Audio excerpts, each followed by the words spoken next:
Today's video is sponsored by Athletic Greens.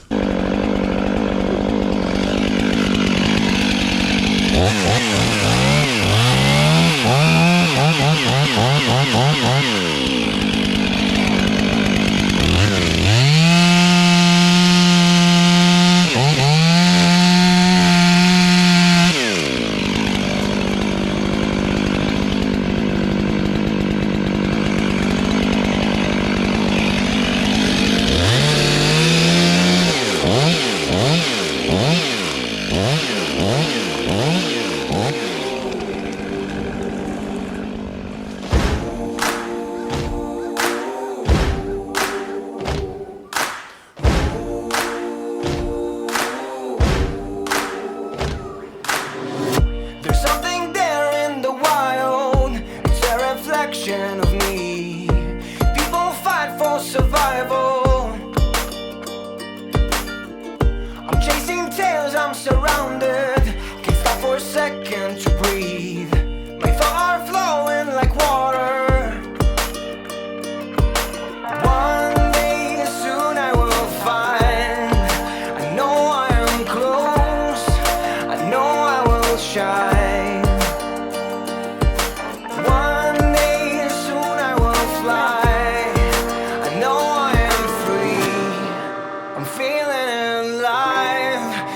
Back to the jungle. Take me back to the jungle.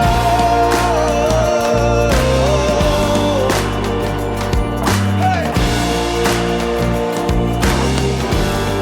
Take me back to the jungle.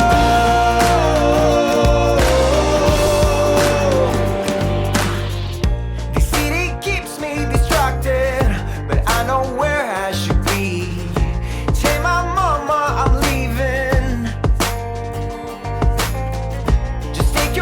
Off and join me. I know you're dying to see all the secrets I'm hiding.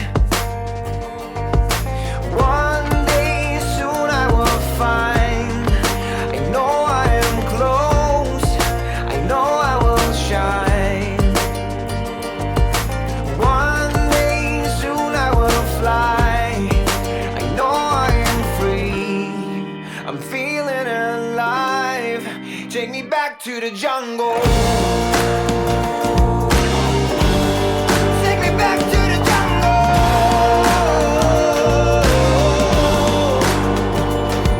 Hey. Take me back to the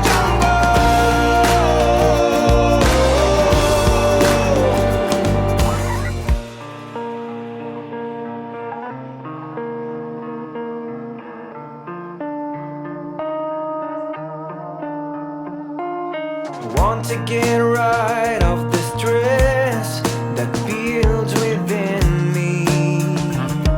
Oh, I want to take off my clothes and hang from a tree. Oh, one day soon I will find, I know I am close, I know I will shine. One day soon I will fly, I know I am free, I'm feeling alive. Take me back to the jungle. Take me back to the jungle.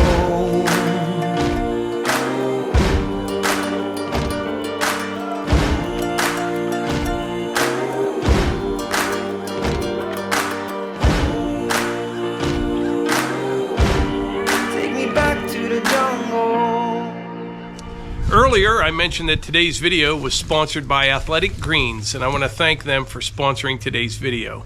AG1 is a comprehensive daily nutrition made powerfully simple.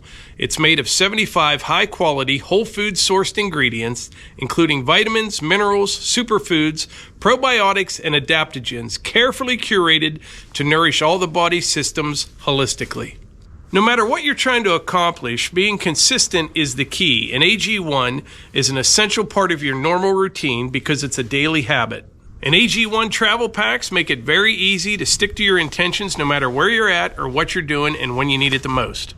Two things that I was looking for in a nutritional drink is something to help with my immunity support because I don't like getting sick, and number two, something to help boost my energy. I stay busy all the time.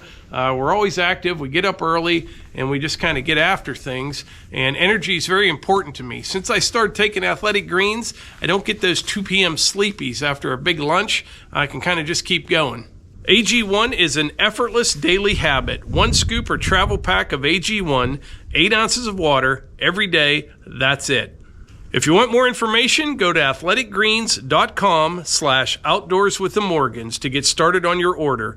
Athletic Greens is going to give my community a free 1-year supply of immune-supporting vitamin D3 plus K2 and 5 free travel packs with your first purchase. Welcome back to Outdoors with the Morgans. It is another beautiful day in the middle of February. Hard to believe, isn't it? But anyway, right now, I'm down here in the wood yard, and we're going to head out in the woods and get back to work on our little land clearing project. If you saw that video the other day, there were a ton of questions and comments that we're going to address today, and we're going to get a whole bunch done this afternoon.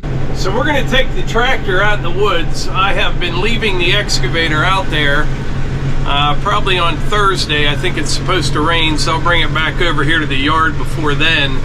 But one of the things that people keep asking is why I don't bring the dump trailer out here instead of hauling the wood out with the tractor and the firewood bucket. There's a good explanation for that. I think it is this camera that I'm using.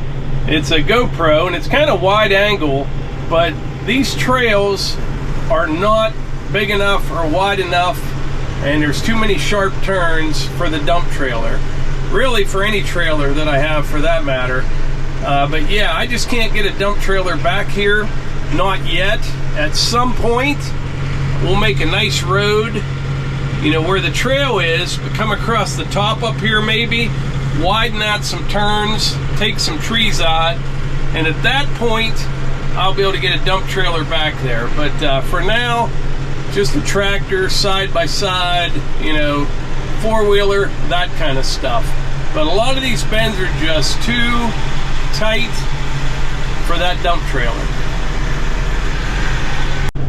Same thing kind of applies for old Blueford, my old F700. It's a 1970, what year is that? It's a 74. My Highboy is a 1970, but the old Blueford's a 1974. It would be a chore to get that truck out here, and even if I did, you know, people had a good idea. If there's a couple people working, it would work, but have a guy up in the bed of the dump truck, maybe cutting logs off right into the truck. But when you're by yourself, I don't want to be climbing back and forth, getting in and out of the truck. And besides, it takes pretty much a football field to turn that truck around, and I don't have that yet out here. Here's another real sharp turn right here. Just wouldn't work with the dump trailer. It's about a 90-degree turn right here. And then out through here a little bit, it gets pretty narrow. But like I said, at some point, we'll widen all this out, and we'll have a good road back here. Once we get out here, before we get started, we'll kind of walk through this a little bit. It's starting to take shape. I mean, I'm just getting started. It's going to be a pretty big project, but you can kind of see what I'm going for here. Somewhere back behind me, I don't know, but I may get that road up on the high side here a little bit. We'll have to see when we get to that point. But like right here, it's pretty narrow, and I don't want to take these oak trees. I got a nice one here, nice one there, pretty narrow through here. All this on this side right here, some pretty nice oak trees that, you know, they produce acorns. The red oaks don't every year, but I like the oaks. Over here, where we're going to be clearing, is mostly cherry, maple, and some small white oaks, but for some reason, the little white oaks never make it out here. I don't know if they're getting choked out by the other trees or what, but yeah, matter of fact, one I took down yesterday, it was already dead. It's only about 8 inches in diameter. We're going to stop right here and I will show you what I got going on here. So I started in this area right here, took some maples and cherries down. Right here is where I pile up some firewood that I make sure I take back with me every day when I'm done. I just cut them to length right here, throw them in the firewood bucket, and take them right over to the log splitter. But over here, I've got a brush pile started. Once we get a little rain, which I'm sure we will, or snow, we'll start burning out here. And I need that brush pile to burn up my stumps. And if you come back here, I put a couple little white oaks on the ground and I'm starting to pile up more logs right here. I'm cutting all these firewood poles at 16 feet. We'll end up with a lot of poles back here. I mean, a lot of firewood. Planning on clearing, you know, probably about 100 yards that direction and about 100 yards that way. So yeah, it's going to end up being about 200 yards long, maybe 150 yards wide. There'll be a nice meadow in here and a little orchard over that way with some fruit trees, some apples, pear trees, things like that. But anyway, next topic that keeps coming up is why am I not using the chipper on the tractor instead of burning the brush? A couple reasons for that. The chipper works fantastic, don't get me wrong, but a chipper on a tractor is for, you know, you're taking a couple trees down in your yard and you don't want to make a big mess. You can chip up all the branches. But with this excavator and that grapple on there, I can clean up more brush and get it in a burn pit or a burn pile in 5 minutes than you could do in an hour and a half or 2 hours with a chipper. It's just that much faster. The other reason is you need a good fire to get rid of stumps, which brings us to our next topic. I'm going to have a lot of stumps in here, and the way I'm approaching this is like this. The smaller ones, maybe 10 inches and smaller, I'm going to dig out with the excavator and I'll burn those up.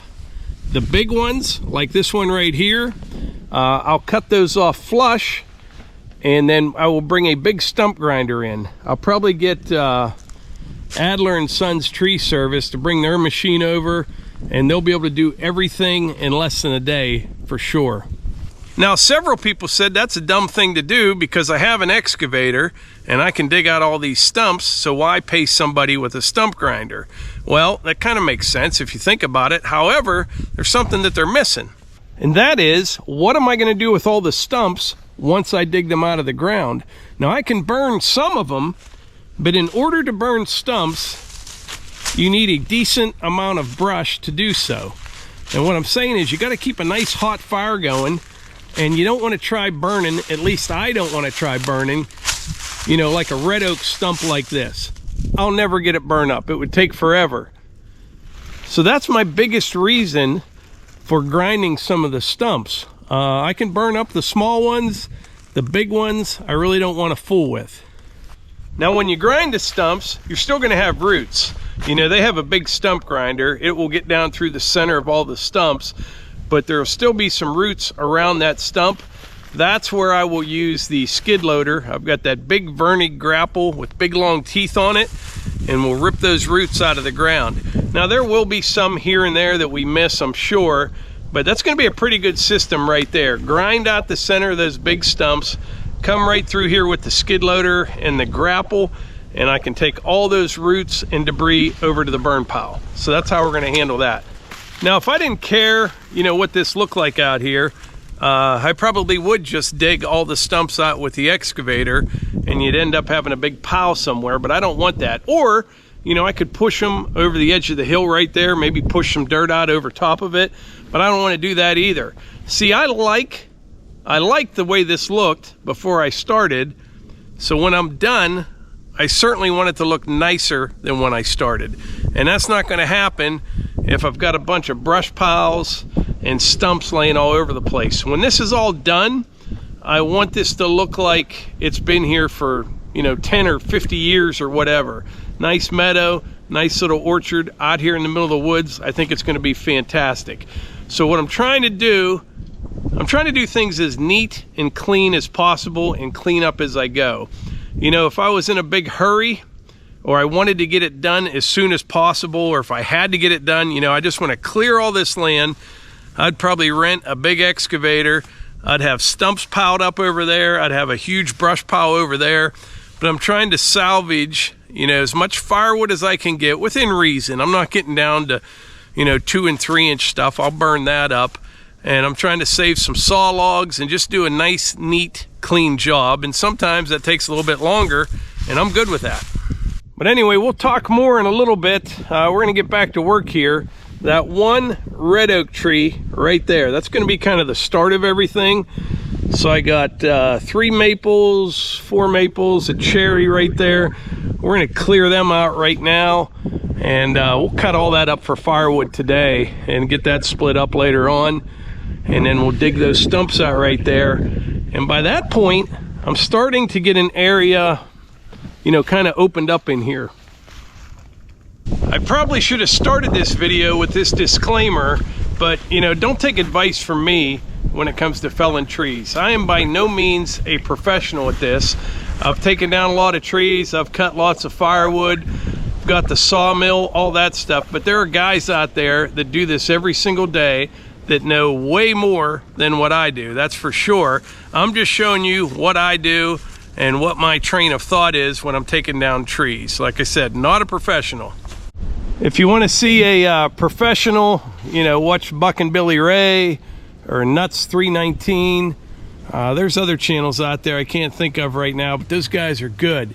But somebody commented, actually a couple people, that said there is no good reason to drop a tree with that chainsaw when I have an excavator. Well, I can think of several good reasons. Like this tree right here in particular. Now I do both, you know, I cut a lot of trees down, and I've got dozens of videos pushing them down with the excavator. But the way I approach, like this cherry right here, this whole side right here, that's all dead and brittle, okay? And this tree here, it's got 2 stems on it. There's a Y right here. Now it looks pretty solid right here. I probably could push this whole thing over, you know, dig around it with the excavator and push it over. But my concern with this one is that big dead limb up that one side. It's probably 30 feet tall and dead. Okay, so if I'm pushing on this thing with the excavator from up high and that breaks, that top will fall back on the excavator. I don't want that. Now, even though that side right there is leaning that way, most of my weight is on this side that's still alive. All right, it's going to want to pull that tree this direction, which I don't want it to go. So I think I'm going to use both the saw and the excavator both on this tree right here. I'll use the saw on this side right here, and I can drop this one right over there where it wants to go. Then all I'll be left with is this right here. And what I'm going to do with this one, I'll do my face cut and a back cut, probably somewhere right in here. But I'm going to leave a lot of holding wood because it's a windy day for one. And then what I'll do, I'll gently push this one over the rest of the way. I don't want to jerk it or bang it and break that piece off right there. It's going to come off, but I don't care if it comes off when it's out here somewhere. I don't want to whack on this tree and have that whole top right there break off and come back down. That's my plan.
I got the one side where I wanted.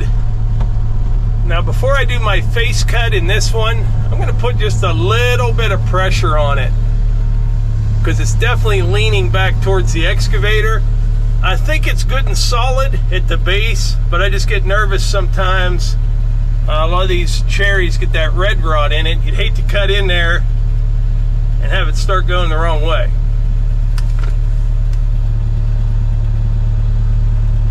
Running the excavator with one hand.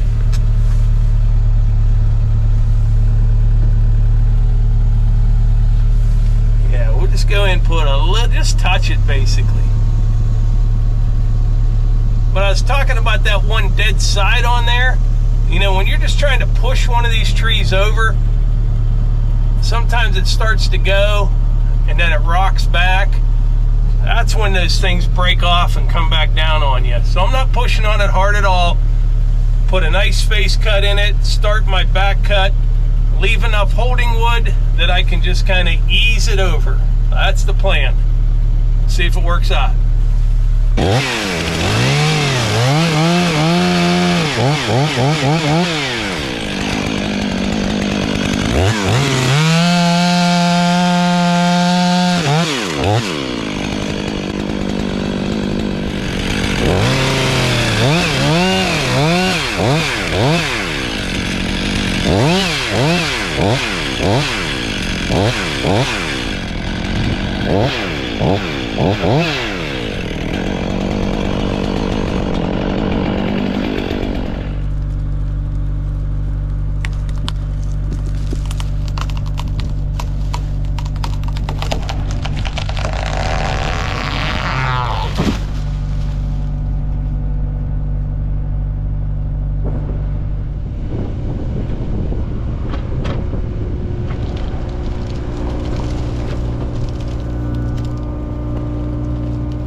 All right, that worked out pretty good. Now this dead limb here, it held together better than I thought it would, but better safe than sorry.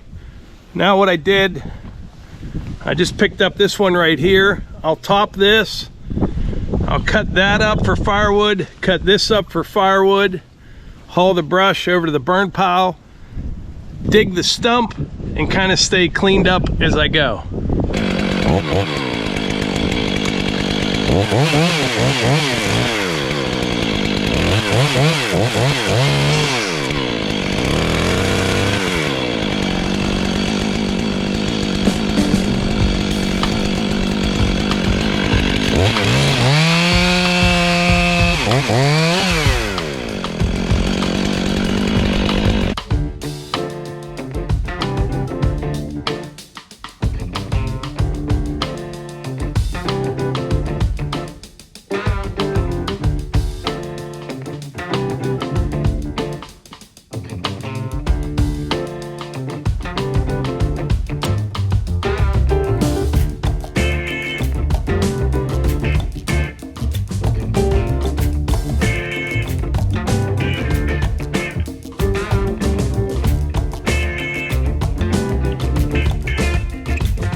right, I got that cherry tree all cleaned up.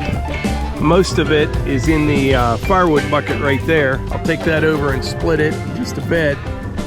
But this is what I'm after right here. You can't even tell a tree was there. It was somewhere right in here.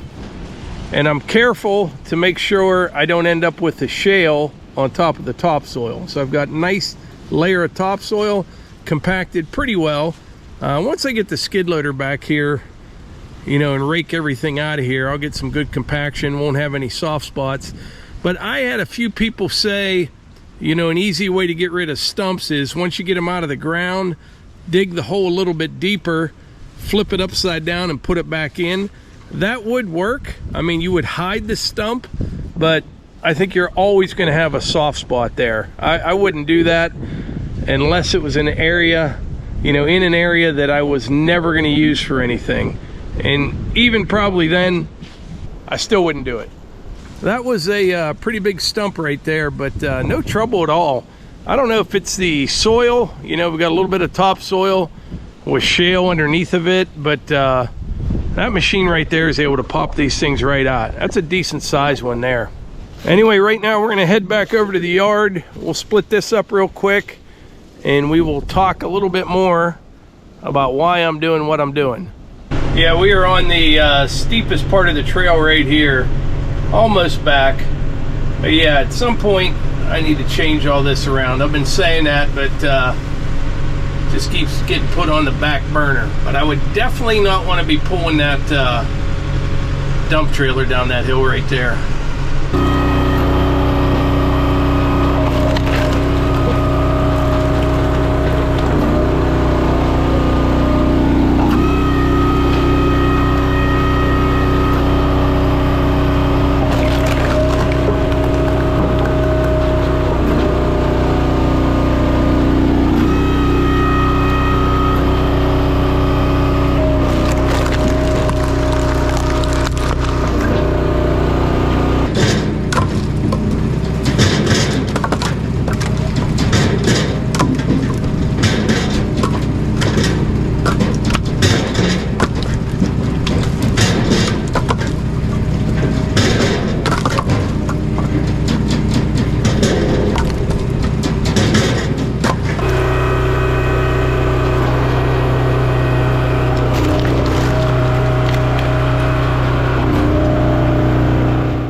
Another nice little deposit in the wood bunker there.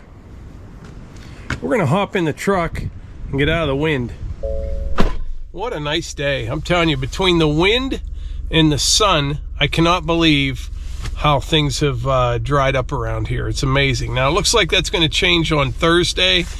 We're supposed to get a bunch of rain, but right now there's no frost in the ground, and this is more like May. You know, end of April, May, but I'll take it. So for the next 2 days at least, we'll be doing the same thing out in the woods, getting as much done as we can out there. But that works out pretty good, my little system I have there. You know, I don't know if I mentioned or not, if I were to, you know, if I just wanted to clear all that as fast as possible, it wouldn't be the end result that I was looking for. And something else to keep in mind, things like this are things that I want to do. I don't need to do. I don't have to do. I'm already happy with the way those woods looked out there before I started. So whatever I end up with better be a lot nicer than that. And sometimes it just takes time. And it's kind of my hobby, this type of thing. You know, I don't have to be doing that. Some people like to golf. Some people like to, I don't know, watch movies or whatever. I like to do that out there in the woods. You know, clear trees, cut firewood, that kind of stuff. And it's working out pretty good. Now that one cherry tree, that one took me probably, I don't know, an hour and a half to get down, cut up, get over here to the splitter and split and dig the stump out. Probably an hour and a half for one tree. So if someone offered you a big wood lot for firewood, but you had to clean everything up and dig the stumps, you would lose your butt on that deal. It takes a while to do that, but we're doing both clearing, grubbing, stumping, and using all the firewood. So if there's 200 trees out there and that one took me an hour and a half, it's going to take some time, but in the end it'll be all good. But anyway, I think that's about it for today's video. I appreciate y'all being here. I also want to thank Athletic Greens for sponsoring today's video. If you want more information on that, check out the link in the description, and I'll catch you on the next one.